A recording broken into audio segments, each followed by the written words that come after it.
Եթե սրանք կարողանան կրկին մեր ժողովրդին խաբել, ոնց որ տեղի ունեցավ պատերազմից հետո 21 թվականին եւ վերարտադրվեն, իրականում ինչա տեղի ունենալու։ Այս ամենակարևոր բանն է, որ պետք է մենք հասկանանք, գիտակցենք, ես վստահ եմ դահլիճում նստած մեծամասնությունը ամբողջությամբ պատկերացնում այս խնդիրը, բայց նաև կարողանանք մեր հասարակության ժողովրդի բոլոր շերտերին բացատրենք, եթե այս չարիքի իշխանությունը վերարտադրվի, ինչա տեղի ունենալու։ Ըստ էության կանաչ լույս է բացվելու Ադրբեջանի համար,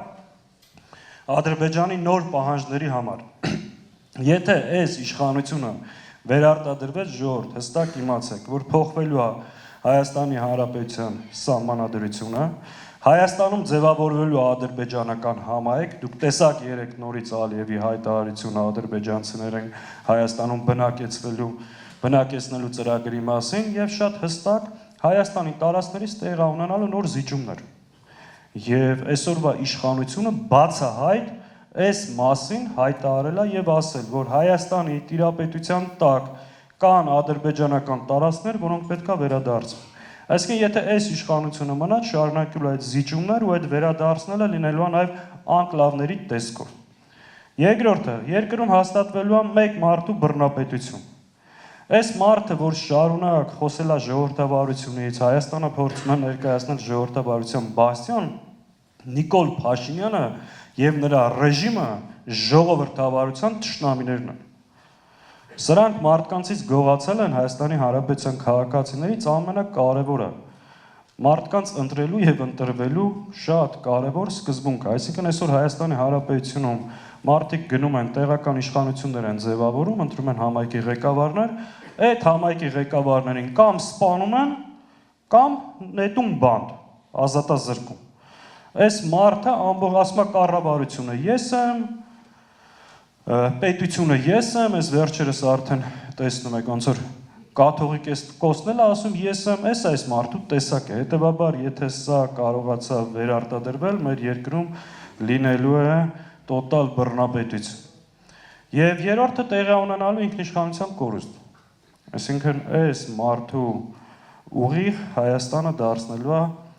Թուրքիա-Ադրբեջան տանդեմի մի վասալ իր ինքնությունը կորցրած պետություն։ Հետևաբար առաջիկա պրոցեսներին նախընտրական մենք պետք է մոտենանք այս տրամաբանությամբ եւ հասկանանք սրանց վերարտադրման հետևանքը ինչա լինելու։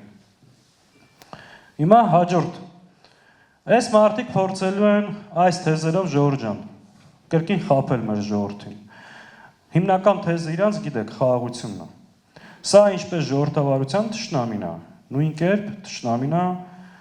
խաղաղության։ Այն ինչ որ այսօր մենք Ադրբեջանի հետ ունենք, դա շարունակական զիջումների հետևանքով հրադադար է նոր զիջումների խոստումով։ Այսինքն վերջին 1 տարին հաճախ ասում են Ադրբեջանը չի կրակել Հայաստանի վրա, բայց այդ 1 տարվա ընթացքում եւս տեղի են ունեցել հանձնումներ ու ամենակարևորը խոստացել է, որ օգնեք վերընտրվեմ, կրկին շարունակելու եմ հանձնել։ Մենք հաճախ ասում ենք, որ Ալիևը Նիկոլ Փաշինյանի նախընտրական շտաբի պետն է, որը այս ընթացքում ցորեն է ուղարկել, բեզին է ուղարկել, վաղը միսօր նոր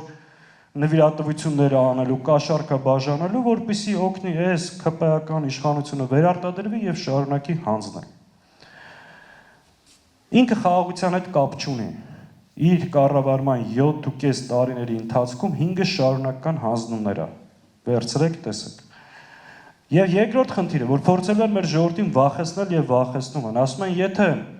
Հայաստանում տեղի ունենա իշխանափոխություն, կլինի պատերազմ, որովհետեւ Ալիևը կասի ռևանշիստներն եկան իշխանության, մենք արդեն ասել ենք խաղաղություն, իսկ այդ փոփոխությունը բերելու է պատերազմի։ Այստեղ պետք է հասկանանք այս տրամաբանության մեջ, քանի Ալիևը կա,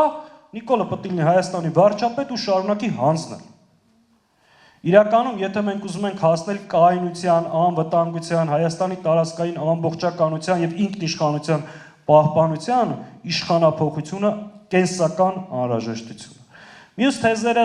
եւս ձեզ ծանոթ են, նախկիններ, ներկաներ, թալանի վերադարձ, ինքնիշխանության պահպանում, բայց այս բոլոր հարցերում շարունակել են խաբել եւ խաբելու են։ Այսօր այս երկրի հիմնական եւ գլխավոր թալանչին այսօրվա վարչախումբն է, իսկ նրանցից էլ ումից դուք շարունակ բողոքել եք տարիներ շարունակ, այսօր իրար հետ փա եղած, ջան ասելով, ջան լսելով, կիսվելով երջանիկ ապրում են, հետևաբար դա եւս մի հատ միֆ է, որ փորձել են մեր ժողովրդին խաբել։